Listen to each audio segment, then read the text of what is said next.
Așa zice că Dumnezeu ne cheamă pe un singur nume, da? Mult mai spun și al doilea, și al treilea, și al patrulea. Puiul mamei, nu știți povestea aia. Puiul mamei cel tăgălaș ăsta și până să răstească numele, a venit lui și i-a mâncat puiul. Așa. Mâinile tale m-au făcut și m-au zis. Mâinile tale m-au făcut și m-au zis. Mâinile tale m-au făcut și m-au zis. Domnului să ne rugăm. Doamne, miluiește!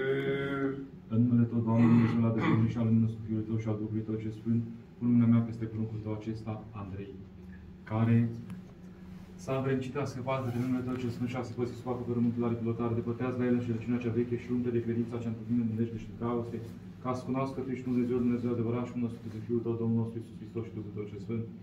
Dă-i lui să umple păzind toate poruncile Tale și cel plăcute ție să săvârșească, pentru că de va face omul acestea, viu va fi prin ele. Scrie pe acesta în carte vieții Tale și unește cu turma moștenirii Tale, ca să preasăvească de numele Tău ce Sfânt al Tău și al iubitului Tău, Fiul al Domnului nostru Iisus Hristos și al Duhului Tău celui de viață făcător. Să fie ochii Tăi căutând totdeauna cu milă spre El și spre urechile Tale să asculte glasul rugăciunii. Veselește-L pe El în lucrul mâinilor lui și tot neamului, să se mărturisească Ție închinându-se și stăpând numele Tău cel mare și pe înalt, să Te laude pururea în toate vieții Tale, venind de laudă toată putere cerești Ție slavă înalță Tatălui și Fiului Sfântului Duh, acum și pururea și în vecii vecilor. Amin. Așa, te dau asta în așa, acum. În brațe, așa. Și ne întoarcem cu toții cu fața către apus, către ieșire. Cu fața către ieșire. Așa cu toții, cu toții. Vom rosti câteva rugăciuni de lepădare de cel rău și de împreunare cu Hristos apoi. Ceartă-te pe tine, diavole, Domnul cel ce a venit în lume ce s-a sărușit între oameni și ca să sui pe tirania diavolului și pe oameni să-i izbăvească. Cel ce pe lemnul crucii a gârit puterile cele potrivnice, soarele întunecându-se și pământul plătinându-se, mărmintele deschizându-se și lucrurile sfinților sculându-se, care a zdrobit cu moarte pe moarte și a sculpat pe cel ce avea stăpânirea morții, adică pe tine, diavole. Te jur cu numele lui Dumnezeu, care a dat pomul vieții și a lui Heruvim și sabie de foc ce se întocea de străvia cu tremurte și depărtează. Puteți să vă mai așezați pe scaune, dacă doriți și în partea aceea. Ia uitați câte locuri acolo. Cei care doriți, cum doriți. Că te jur cu numele acelui care a umblat ca pe uscat pe valurile mării și a cetat din forul vântului, a cărui călătătorii se acă adâncile și groază de topește munții, ca acela așa cum îți poruncește prin noi, teme-te, ieși și depărtează. De la zdia aceasta să nu te întorci, să te ascunzi din el, să nu întâmpi pe să lucrezi împotriva lui, nici noaptea, nici ziua, nici dimineața, nici la amiază, ci te du în iadul tău până ziua cea mare gătită judecății. Teme-te de Dumnezeu ce se șade pe Heruvim și caută spre adâncuri, pe care se cutremură îngerii, arhanghelii, scaune, domnie, cepătoriile, puterile, stăpâniile, Heruvim, cei cu serafice 6 ari, pe care se cutremură cerul, pământul, marea și toate câte se tănia, ieși și depărtează. De la cel însemnat nou ales ostaș al lui Hristos, Dumnezeu nostru, că te jur cu numele aceluia care umblă pe aripile vântului și face pe îngerii săi Duhul și pe slugile sale pară de foc. Ieși și depărtează la zilea aceasta și cu toată puterea ta și toți slujitorii tăi, că s-a prea slăvit numele Tatălui și al Fiului și al Sfântului Duh, acum și pururea și în vecii vecilor. Amin. Dumnezeul cel Sfânt, cel înfricoșător și slăvit, care în toate lucrurile și tăria sa ne ajunge și ne pătruns ceea ce mai înainte ți-a rânduit ție diavolul pedapsa muncii de veci, noi nevrednici robii lui, îți poruncește ție. Și la toată puterea cea împreună cu tine lucrătoare să depărtezi la noul semnat în numele Domnului nostru Iisus Hristos, adevăratul nostru Dumnezeu, jură-te dar, întru tot viclene și necurate și spurcate și urâte și duhurile străine cu puterea lui Iisus Hristos, care toată puterea în cer și pe pământ, ceea ce a zis Duhului celui mut și surd, ești un om și de acum să nu mai intri în el. Du-te, cunoaște puterea ta cea deșartă, care nici peste porci n-a avut stăpânire. Adu-ți aminte, după cererea ta, să intri în teme de Dumnezeu, ca cărui poruncă pământul pe ape s-a întărit, de cel ce a zis cerul și a pus înălțimile în hotar și băilor măsură, de cel ce a pus din siful hotar mării și n-ape multe cărare tari, de cel ce atinge de mâini și fumegă, de cel ce se îmbracă cu lumina ca și cu o haină. Poftiți, poftiți! De cel ce a întins cerul ca un cor, de cel ce a acoperit cu apă înălțimile lui și de cel ce a zis la pământul pe tine lui și nu se va clătina în veacul veacului. De cel ce cheamă apă în mării și o vață peste fața întregului pământ, ești și depărtează la cel care se pregătește către sfânta luminare. Jură-te cu patima cea mântuitoare a Domnului nostru Iisus Hristos și cu cinstirea de trup și sânge și cu vederea cea înfricoșătoare că va veni și nu va zăbovi și de tot pământul și pe tine și toată puterea cea împrăunătoare, cu tine să te pedepsească în ghena focului unde viermele nu doarme și focul nu se stinge. Că puterea asta lui Hristos, Dumnezeu nostru, împreună cu Tatăl și cu Duhul Sfânt, acum și pururea și în vecii vecilor. Domnului să ne rugăm. Doamne, Savo, Dumnezeului sărăci ce de mădăi și toată boala și toată neputința, caută-ți pe pruncul tău acesta, Andrei. Cearcă, cercetează, depărtează la el toată prea diavolească, ceartă duhurile cele necurate și depărtează, scurăcește lucrul minilor tale și lucrând cu gravnica ta lucrare, zdrobește de grav pe satana sficioarele lui, dăruindu-i bilința asupra lui și asupra duhurilor celor necurate. Ca dobândind mila ta să vrincească tainele tale cele muritoare cerește, slavă să înalțe Tatălui și Fiului Sfântului Duh, acum și pururea și în vecii vecilor. Domnului să ne rugăm. Stăpâne, Doamne, cel ce ești care ai făcut pe om după chipul și asemănarea ta și ai dat lui putința de a dobândi viață de veci, După aceea, căzând prin păcat, ai trecut cu vederea ce ai rânduit mântuirea lumii prin întruparea Hristosului tău. Însuți primește împărăția ta ce cerească și făptura ta aceasta pe care ai izbăvit-o în iubia vrăjmașului. Deschide ochii gândului, ca să strălucească în lumea Evangheliei tale, însoțește viața lui cu înger de lumină, ca să ne izbăvească de toată mântuirea potrivnică, întâmpinarea celui viclean, pe demonul cel de amiază, în cele cele rele. Rămâneți așa, tot așa cum sunteți. Depărtează la dânsul pe vicleanul și pe curatul Duh care se ascunde. Depărtează la dânsul pe vicleanul și pe curatul Duh care se ascunde.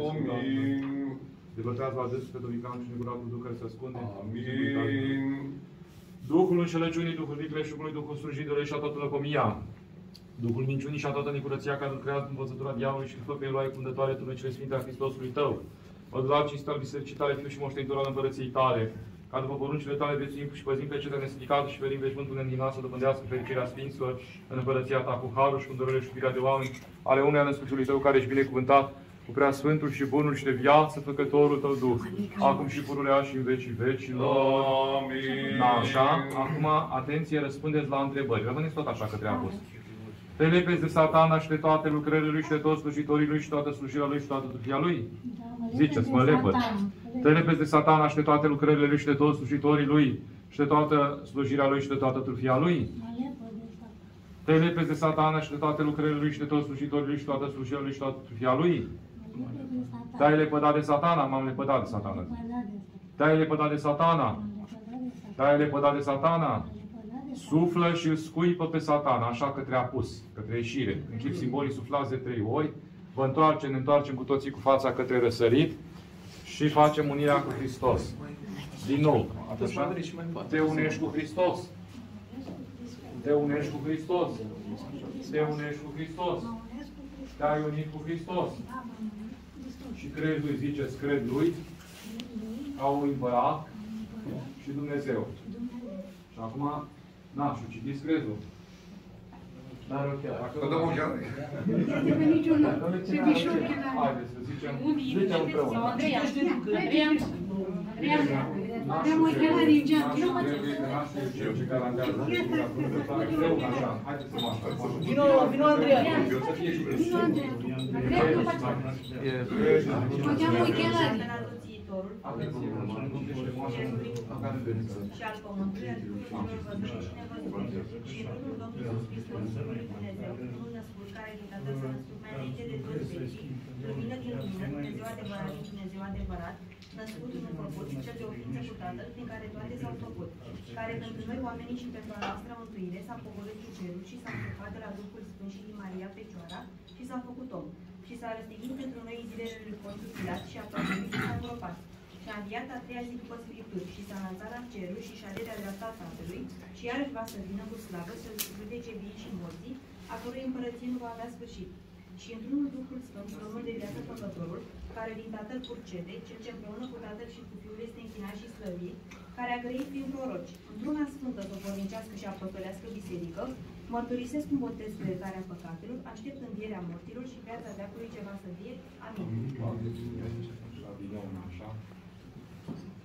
Te-ai unit cu Hristos. Am unit cu Și Hristos. te închin lui și ne închinăm în același timp. Spuneți, mă închin Tatălui și Fiului și Sfântului Duh, treimii, mai ziceți, treimii, celei de o ființă și nedespărțite. Gata, asta a fost tot. Facem 2 pași mai în față, cu toți așa, între nașa și moașa să fie pe mijloc aici, pe cuvânt. Tu ești moșica? Nu e fata mea? Frățioră, sora, surioară. Asta. Bine. Frățioară. Binecuvântat este Dumnezeu care voiește ca să să mântuiască și la cunoștința adevărului să vină acum și pururea și în vecii vecii. Amin. Doamne, Dumnezul nostru, cheamă pe pruncul tău acesta, Andrei, către luminarea ta cea sfântă și învrednicește de acest dar mare a Sfântului Botez, dezbracă de omul cel vechi și îmbracă cel nou, ca să nu mai fie acum și al trupul și ca împărăției tale, bunăvrerea și slavă Născătorului tău, care e binecuvântat cu prea sfântul și bunul și de viață, Făcătorul tău Duh, acum și pururea și în vecii vecilor. Amin. Binecuvântată este împărăția Tatălui și a Fiului și a Sfântului Duh, acum și pururea și în vecii vecilor. Amin. Pace Domnului să ne rugăm. Doamne, miluiește! Pentru pacea de sus și pentru mântuirea sufletelor noastre Domnului să ne rugăm. Doamne, miluiește! Pacea toată lumea pentru bunăstarea Sfântului Dumnezeu Bisericii, pentru unirea tuturor Domnului să ne rugăm. Doamne, miluiește! Pentru Sfântă Biserica aceasta și pentru cei cu credință, cu evlavie și cu frică de Dumnezeu intră să roagă întrânsa Domnului. Doamne, miluiește! Pentru Preasfințitul Părintele nostru, Irineu, Arhiepiscop al Craiovei și Mitropolit al Olteniei, pentru cințita preoțime, cea cristodiaconime, pentru tot clerul și poporul Domnului să ne rugăm. Doamne, miluiește! Pentru binecredinciosul poporul unde pretutindem, pentru cărmuitorii țării noastre, pentru mai mari orașe ai satelor și pentru viitoarea de Hristos oaste Domnului să ne rugăm. Doamne, miluiește! Pentru ca să se sfințească apa aceasta cu puterea, cu lucrarea și cu venirea Sfântului Duh Domnului să ne rugăm. Doamne, miluiește! Pentru ca să se trimite carul izbăvirii și binecuvântarea Iordanului Domnului să ne rugăm. Doamne, miluiește! Să vină peste apa aceasta lucrarea cea curățitoare a treimii cele mai presus de fire și pentru ca să ne luminăm noi cu luminarea cunoștinței și a dreptei credințe prin venirea Sfântului Duh Domnului să ne rugăm. Doamne, miluiește! Ca să arate apa aceasta zgăritoare de toată bântuiala vrăjmașilor cel văzut și a celor nevăzuți, Domnului să ne rugăm. Doamne, miluiește! Vrednic să se facă de împărăția cea nestricăcioasă, cel care se botează într-o aceasta, Domnului să ne rugăm. Doamne, miluiește! Acesta care vine acum la Sfânta Luminare pentru a lui mântuire și pentru ca să arate el Fiul al Luminii și moștenitor al veșnicilor bunătăți, Domnului să ne rugăm. Doamne, miluiește! Pentru ca să-și păzească haina botezului și logodirea Duhului neîntinată și fără prihană, în ziua cea înfricoșătoare a lui Hristos, Dumnezeul nostru, Domnului să ne rugăm. Doamne, miluiește! Pentru ca să se facă apa aceasta, baie naștere din nou, spiertarea păcatului strămoșesc și într-o îmbrăcăminte de nestricăciune, Domnului să ne rugăm. Doamne, miluiește! Pentru ca să audă Domnul Dumnezeul glasul rugăciunii noastre, Domnului să ne rugăm. Doamne, miluiește! Pentru ca să fim izbăviți El și noi de tot necazul, mânia, primejdea și nevoia, Domnului să ne rugăm. Doamne, miluiește! Apără, mântuiește, miluiește și ne păzește pe noi, Dumnezeule, cu harul Tău. Doamne, miluiește! Pe prea sfânta, curată, prea binecuvântată, mărita stăpâna noastră de Dumnezeu, născătoarea și pururea Fecioara Maria, cu toți sfinții pomenindu-o. Prea sfântă născătoare de Dumnezeu, miluiește-ne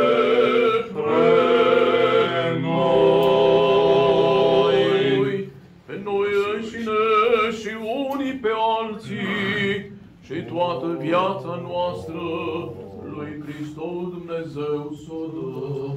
Ție, Doamne!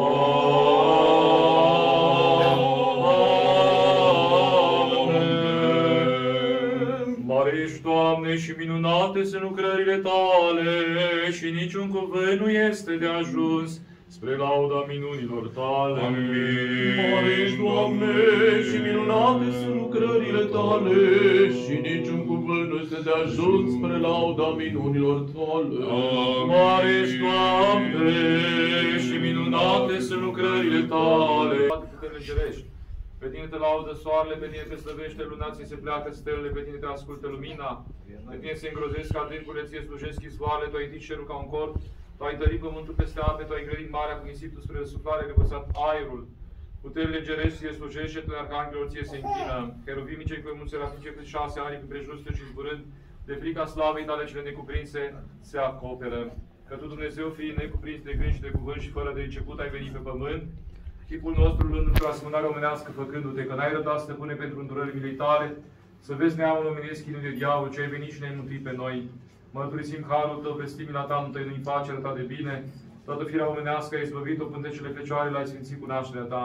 Toată făptura te laudă pe tine cel ce te-a arătat, că Dumnezeul nostru pe pământ te-a arătat și cu ar neviețuit, tu trimițând din cer pe Duhul cel Sfânt, ai sfințit curgile Iordanului și capetele balaurilor, care se încuibaseră acolo, le-ai stropit.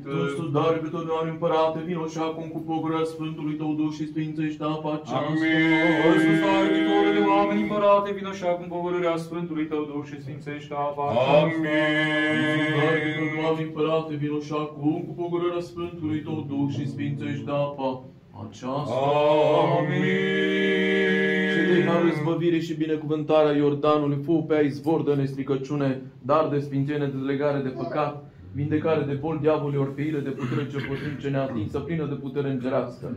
Să fugă de la pisma și zirii tale, că am chemat, Doamne, numele Tău cel minunat, slăbit și înfricoșător pentru cei potrivnici. Să se zdrobească semnul chipului crucii tale toate puterile cele potrivnice.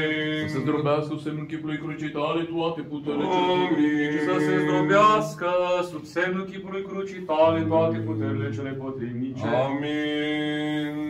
Să se depărteze de la noi toate nălucirile ce din văzut și nearătate, să nu se ascundă în apa aceasta. Duhul cel întunecat, rugăm-ne Ție, Doamne, nici să se pogoare la acesta care se putează duh viclan, care aduce întunecare gândurilor, tulburare cugetului. Ci Tu, Stăpânea, toate arată apa aceasta. Apă de izbăvire, apă de sfințire, curățire trupului și sufletului, dezlegare legăturilor, iertare păcatului, strămoșesc, luminare, sufletului, bani de a doua naștere. În numele Duhului, har de încheiere, îmbrăcăminte, nestricăciune, izvor de viață. Că Tu, Doamne, ai zis pe lasă, și pământiți, poate fi crășit și face de poate. Tu ne-ai dăruit nouă de sus a doua naștere prin ani. Sau te dai acolo? Arată-te, Doamne, în apa aceasta acestuia, care se putrează și se pune viațele pe Domnul perfect, stricat de focările înșelăciunii, să se îmbrace în jurul care se noi cu ochii puți în Iisus Dumnezeu. Ca fiind împreună sădit cu asemănarea mutitare prin botez, să se facă vărătate și vădirătate. Și păzind darul Sfântului Tău Duh și sporind așezământul harului, să ia plata chemării cele de sus, să se numere cu cei din născuți în Hristos, în cer într tine Dumnezeu și Domnul nostru Iisus. Îndeți cu tine și tine, împreună cu cel fără de început al tău Părinte, cu prea Sfântul și cu viață să tu și pururea și în vecii vecii. Amin.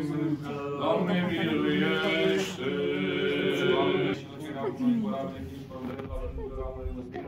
Semnul păcării și al mântuirii din potop și a Ia uite de puțin.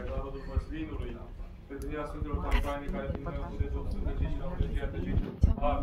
Face să vă sunt Hristos, la cerul de lemn, puterea, lucrarea, curea Sfântului Duh. Se facă acesta putere de neștirea păcătății, noi respectului și al trupului, părerea răspundarea volească, păcătarea și răspundarea.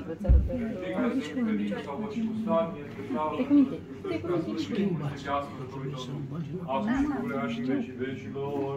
Amin. Să luăm aminte. Aleluia, aleluia, aleluia. Aleluia, aleluia, aleluia. Aleluia, aleluia, aleluia. Se unce robul Andrei, unde lemnul bucuriei, în numele Tatălui și al Fiului și al Sfântului Duh. Amin. Spre ascultarea credinței, spre tămâdărea trupului, nașa, unde sunteți?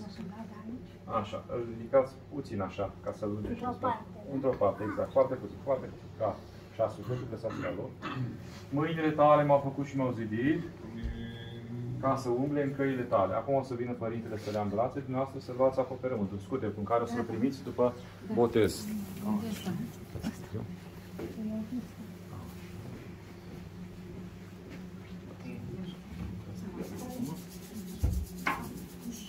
Hai mă, Andrei, zici vorba.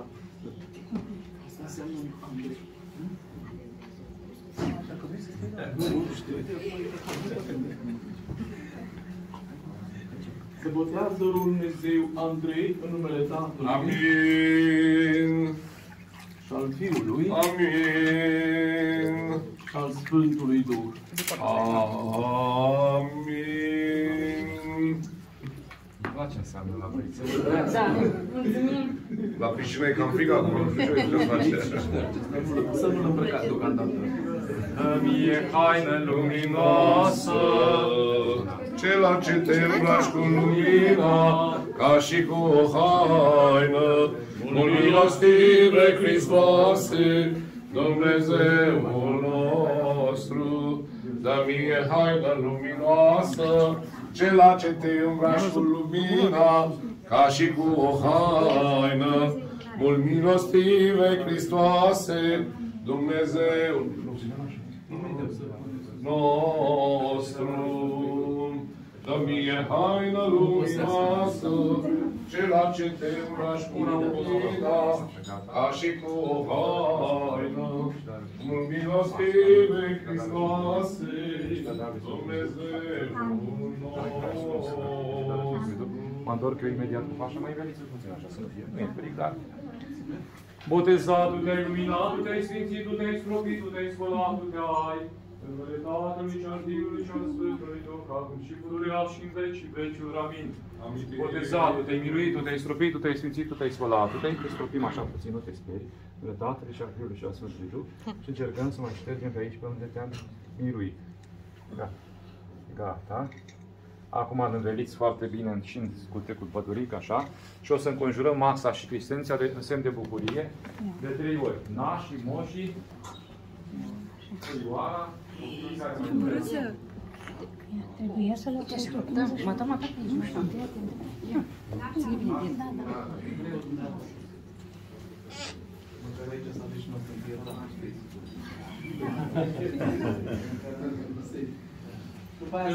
Ești în Hristos v-ați botezat,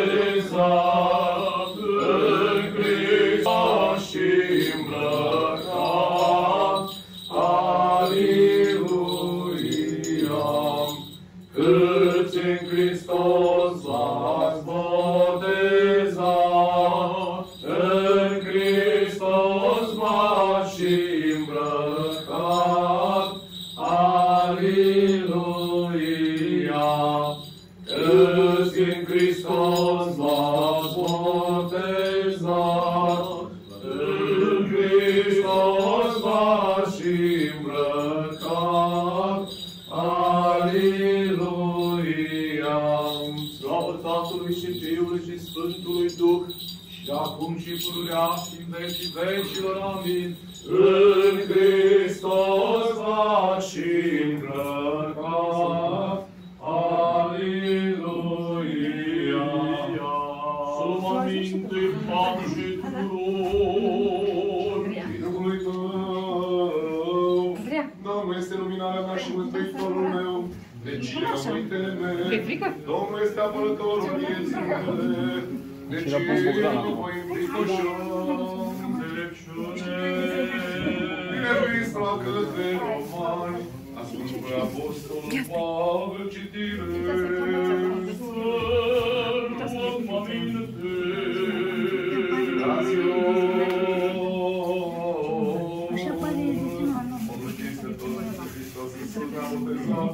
Într-un moarte i-am botezat, deci am îngăpat cu el în moarte prin botez, pentru că am precum Hristos a înviat de morți prin slava Tatălui, așa să umblăm și noi într-un lumină vieții, căci dacă am fost atoiți pe el prin asemănarea morții lui, astfel să întâlnim părtașii învierii lui, cunoscând aceasta că omul nostru cel vechi a fost răstignit împreună cu el, ca să se nimicească trupul păcatului, pentru a nu mai fi rog păcatului. Căci cel care a murit a fost curățit de păcat, iar dacă a murit împreună cu Hristos, credem că vom și viețui împreună cu El, știind că Hristos învia din mort mai mare, moartea nu mai are stăpânirea asupra Lui, că și-a murit păcat preodată pentru totdeauna, iar ce trăiește, trăiește lui Dumnezeu. Așa și voi, socotiți-vă că sunteți morți păcatului, dar vii pentru Dumnezeu, pentru Hristos Iisus, Domnul nostru. Și Domnului tău, aleluia, aleluia,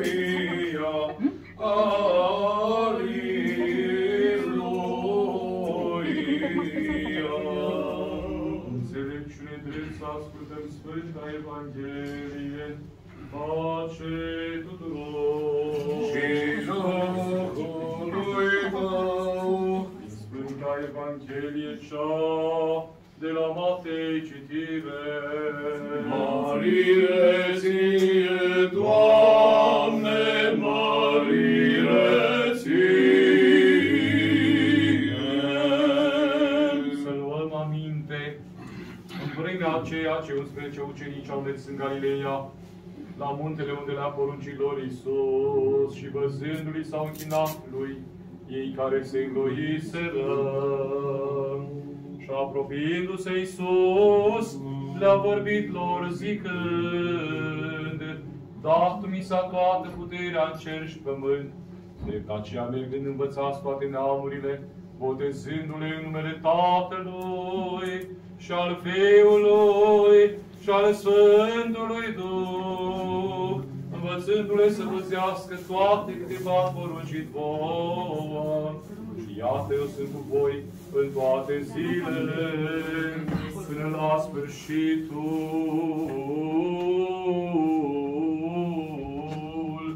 veacului.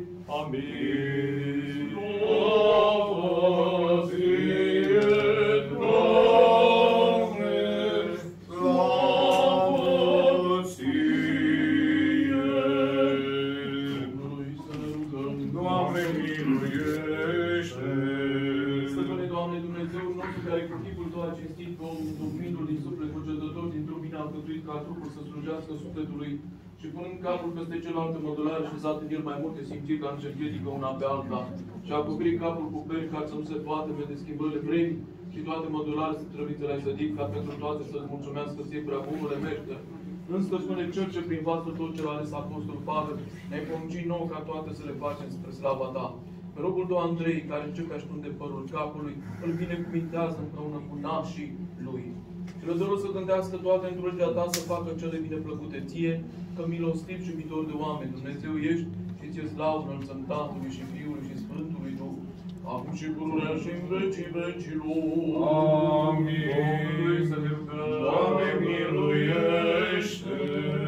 Doamne, Dumnezeul nostru, Cel ce prin săvârșirea Ta ai discutuit botez, curățarea Ta ai scris pe cei ce de Tine, binecuvânt cuvintează, Doamne, pe fructul Tău acesta, să se pogoare peste capul lui binecuvântarea Ta. Și te mai binecuvânta prin prorocul Samuel de Măravul David, binecuvântează și capul locului de acestui Andrei, și mâna mea apără toți, soțindu-l cu Duhul Tău cel Sfânt, ca să spărim cu creșterea și călăuțețile bătrâneților, să slavă, să vadă bunătățile sale în toate sfinții sale.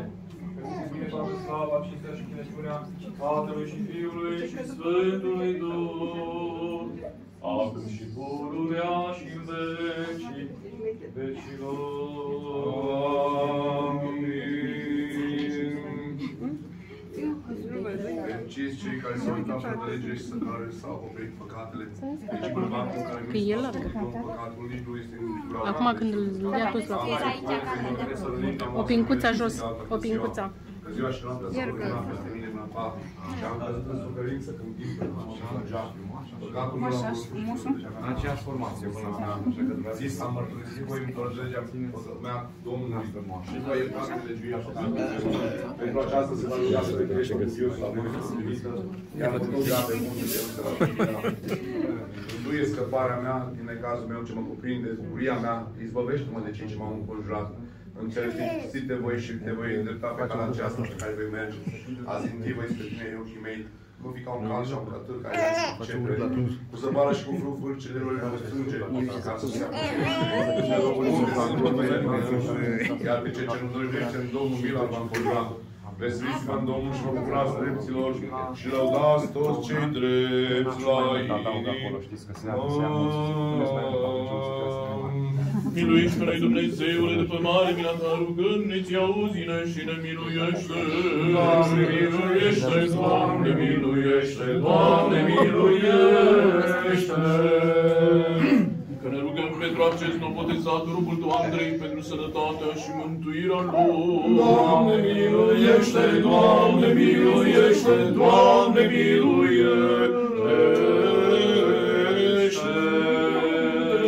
Pentru robii Tăi, Tuzor și Valerica, nașii acestui prunc, pentru sănătatea și mântuirea lui. Doamne, miluiește! Doamne, miluiește! Doamne, miluiește!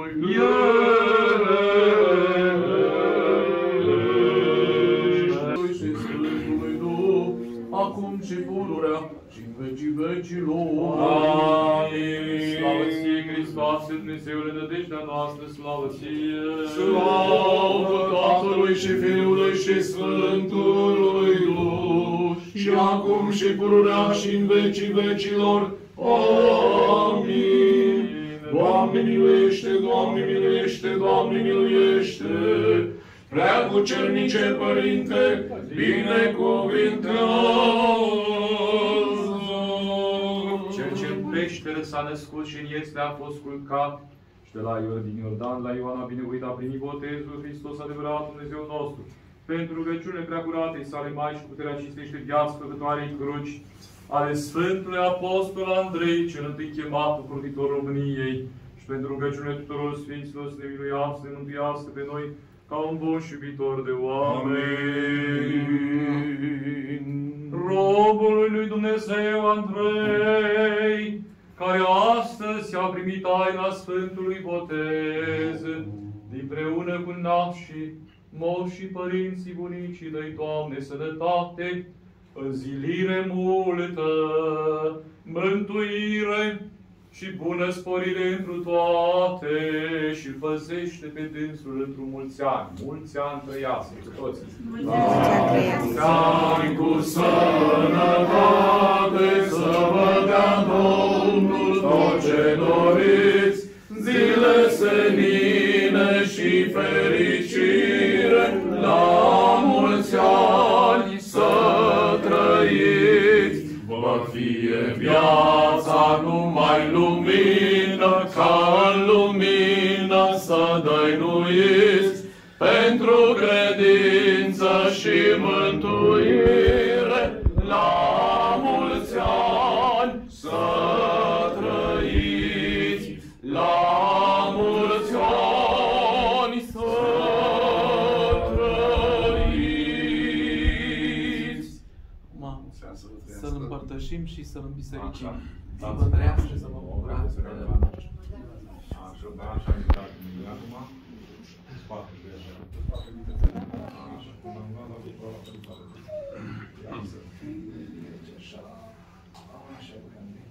Și veniți, nașul, luați lumânarea de acolo, domnul Doreu, dați lumânarea nașului, nașul și nașa, veniți ca să îl trecem prin Sfântul Altar, pentru că este de parte bărbătească, și acum să vă zic. Dragul Radului, tot ce intră în bună cercetare, pe cea noastră, pe casă, de Dumnezeu, de băiat, de băiat, de băiat, pentru aceasta, cu Dumnezeu, cu Hristoase, că și cu Dumnezeu nostru, trecere în părinte și lumea. Ce se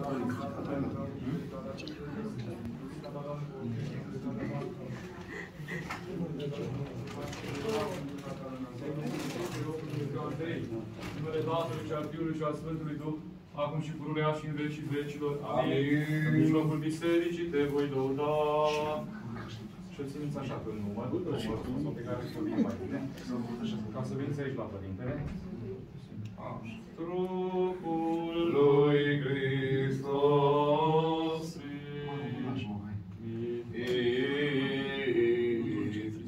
din izvorul cel fără de moarte gustați. Să vă trăiască. Gata.